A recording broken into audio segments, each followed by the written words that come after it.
Uh-oh, something's about to happen. Okay, all right. Car's dead at the top of a hill, and I feel like this is a roller coaster ride gone wrong. I'm now going backwards, the brakes are dead, the car is dead, the engine won't start. And you can do this from outside the car? I can do it from a mile away. Oh, really?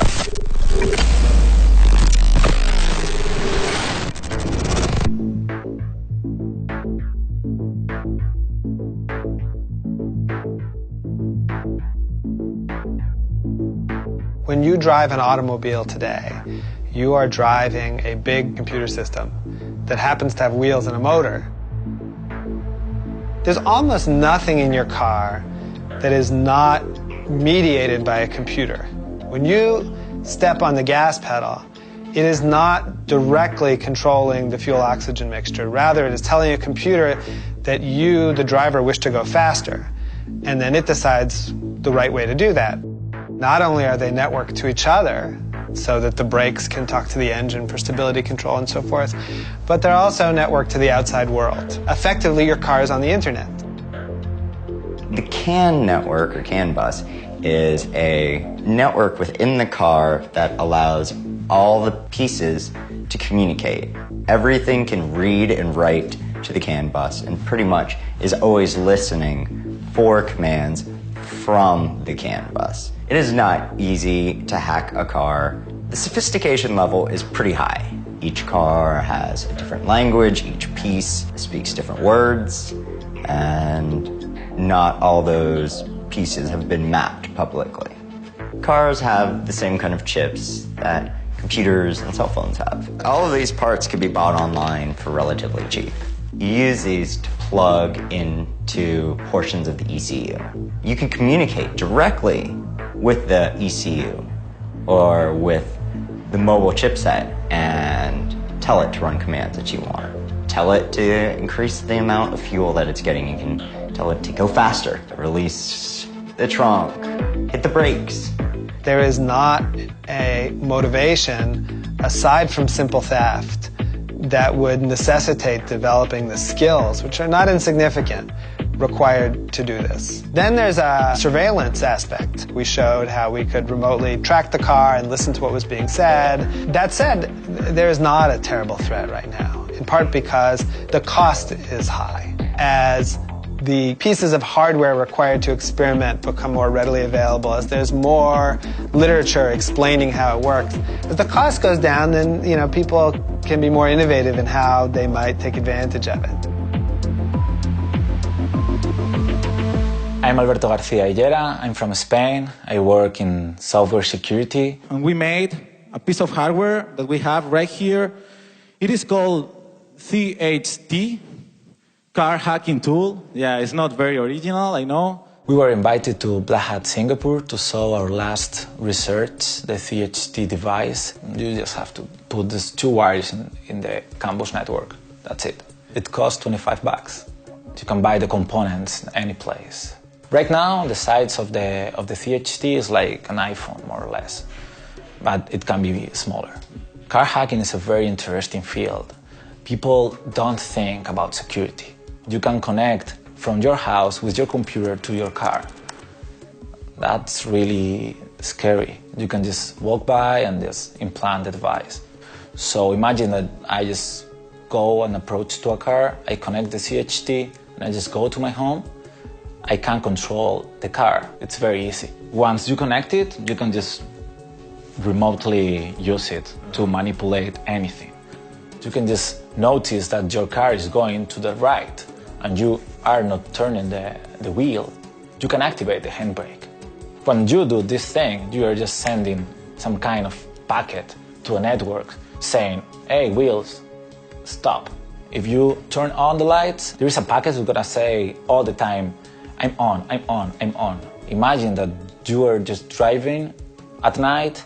If we are able to drop the on packet and just insert our own packet saying turn off, turn off, turn off, The thing is that the lights of the car are gonna just turn off or turn on whenever we want. It's very, very scary. At the end, you can generate an accident. Worst case scenario is someone completely controlling your car, control your brakes, control your steering. You could definitely break or blow up portions of the engine. Nothing's ever fully secure. If someone's dedicated enough, it'll always be a cat and mouse game. We have to secure that entire ecosystem. It used to be you lock the doors on your car and your valuables in your car were secure. Today, when you lock the doors on your car, your personal information is actually stored out in other cloud services. All of a sudden, that has a physical impact on our lives. Many of the standard things we would do on a PC to make the software secure, none of that was being done. Zero. And so the kinds of bugs that we would find really, like, it almost felt like software archaeology. It's like this was the kind of bug I would find in a PC back in 1993 when the internet had first taken off. From a Darwinian standpoint, they had never had to face adversaries, and so the code never had to be hardened against that. Now is the right time to identify if there are problems before there are people targeting them. We're in Glendale, California, where we're about to sit behind the wheel as Matt Solnick, security expert, car buff, and hacking wizard, hacks the car remotely.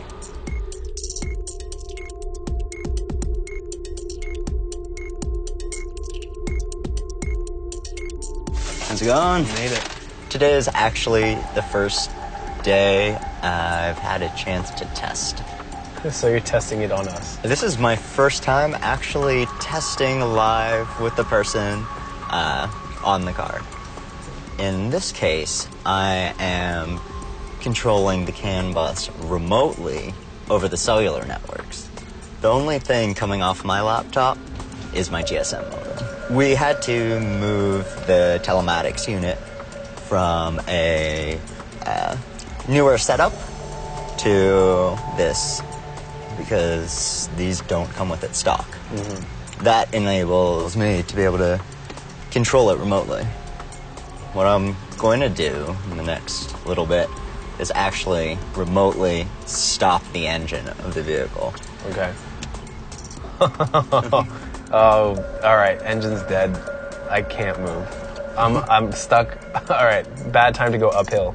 I'm gonna run through a few of the different controls of the car. So it's locked now. So I'm gonna send the unlock command. Sending sequence, sent. Give it a second to send over the network. Not bad. Let's see what else we can do.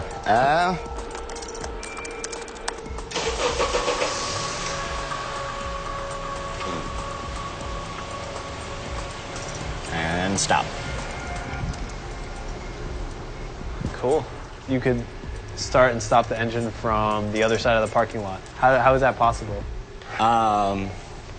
GSM networks, everything's cellular nowadays. When you say the other side of the parking lot, that could very well mean like the other side of the country too? Yeah. Huh. Right now he's going to show me how to remote kill the engine. So while I'm driving and he's outside the car, he's going to kill the entire engine.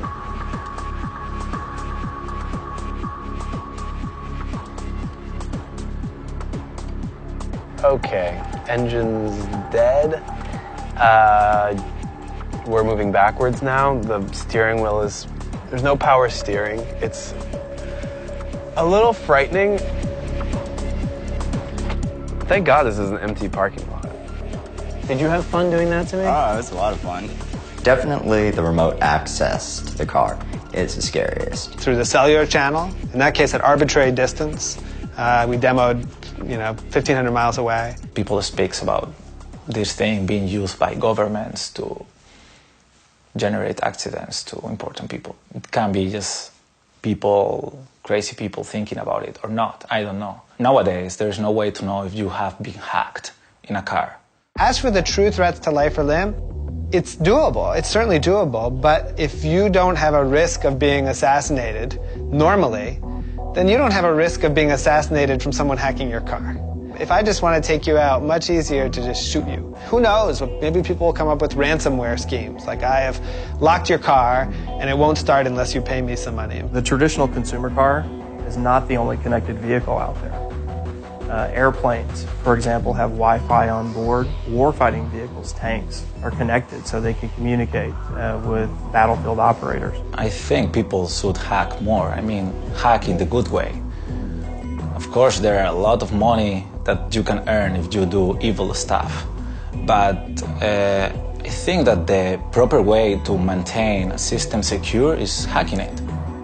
There's a really great white hat community out there that really focuses on bringing security issues to the forefront, showing people and working with manufacturers where vulnerabilities lie in different systems. What I do, as well as my fellow white hats, is try to help the general IT community in finding these issues before someone malicious does. It's a new field, it's a new frontier for a lot of people to look at. And that's why people like myself publicly talk about it. People need to know about it. This could affect someone's life.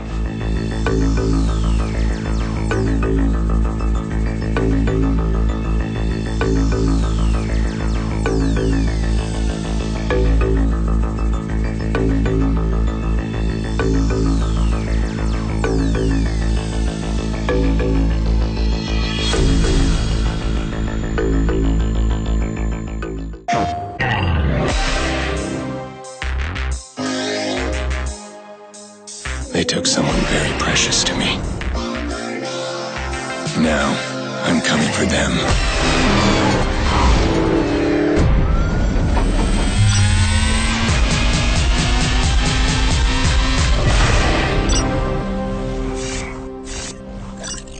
Rated M for mature. PlayStation